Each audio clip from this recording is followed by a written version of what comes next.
দেখুন আজকে রাস্তার অবস্থা। হ্যাঁ, অফিস টাইম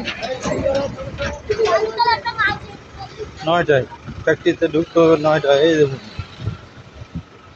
চাকরি করলে কি অবস্থা, যদি ঢুকবেন যে পরিস্থিতি, সেই পরিস্থিতির মধ্যে কি এই সময়ের মধ্যে ঢোকা পসিবল?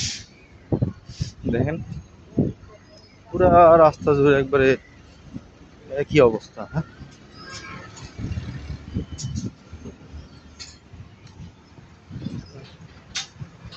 এই জনদুর্ভোগ, এই ভোগান্তি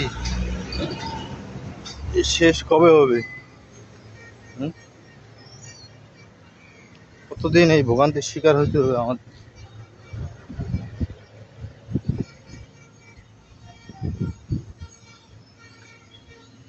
শেষে কি করলাম, বাস থেকে নেমে এই যে হাঁটা শুরু করছি।